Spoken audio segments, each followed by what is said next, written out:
Hey everyone, someone had asked me about my DrRic tutorial exercise for heart video and how I say that the American Heart Association suggested 30 minutes, 3 to 5 days a week of moderate to intense exercise. My exercise routine is usually about 30, maybe 45 minutes tops when I go to the gym to exercise with regards to resistance training. And one of my young guys had asked, can you really get an exercise in 30 minutes? I was a bodybuilder back when I was 18, 1982. I learned about targeted exercises for muscle growth and sculpting. Back then, I really had all the time in the world, and I used to spend probably 2 hours in the gym, sometimes twice a day.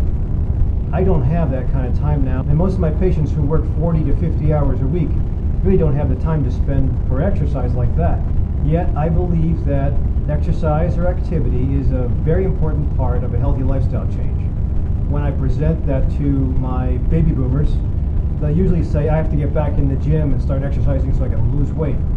If all you know are the exercises that used to take 1 to 2 hours at a time, you might be able to get back into the swing of things and lose weight eventually, but 1 to 2 hours in the gym, 3 to 5 days a week, that's not sustainable for my average patient.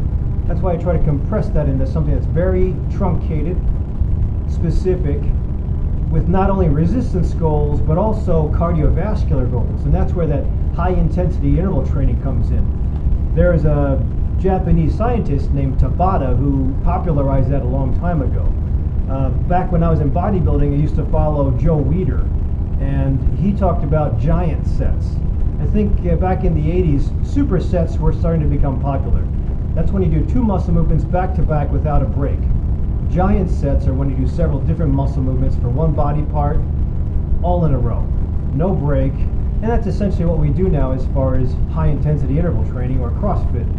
Check out my previous video, DrRic Tutorial CrossFit, and you'll see what I mean with regards to that kind of training, but you have to have that kind of equipment around. It's not always available, and frankly, some people just can't afford going to those gyms. I think it's a great investment, but if you're just beginning, then you can get to a regular gym. A $10 a month gym or something a little fancier. The only problem is if you aren't familiar with these new philosophies of training, you might have to hire somebody, and they're usually in those expensive gyms. My wife was previously a member at a $10 a month gym and hired a personal trainer. That personal trainer showed her a routine that flared up her old hip problem. That's not to say that personal trainers are all bad, but as you start to accumulate more and more experience, whether it's in school or with practical clients, you get a feel for what works, what's dangerous, and what's a waste of time.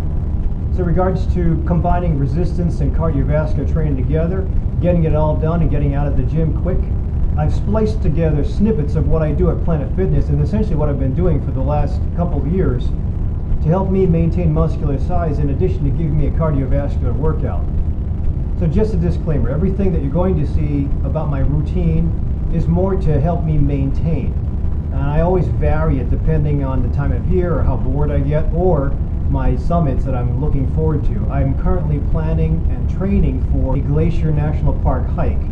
And soon after that, we're going to be talking about the Spartan Run in 2017 and then another big hike for 2017. But these summits keep me honest and keep me on track and focused. Otherwise, I would really get bored of what I'm doing.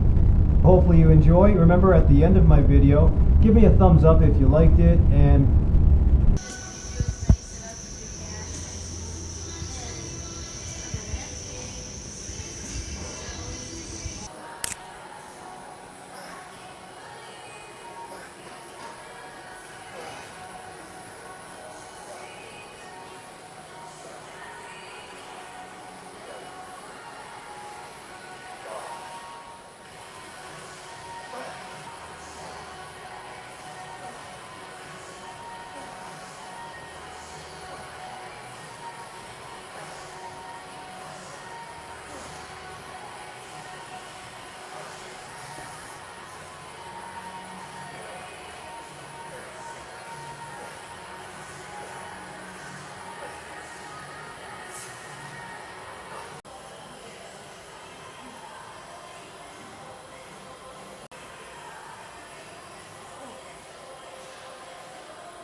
Don't laugh.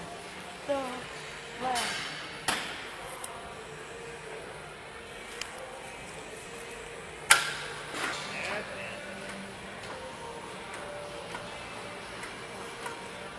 Oh, there goes the head.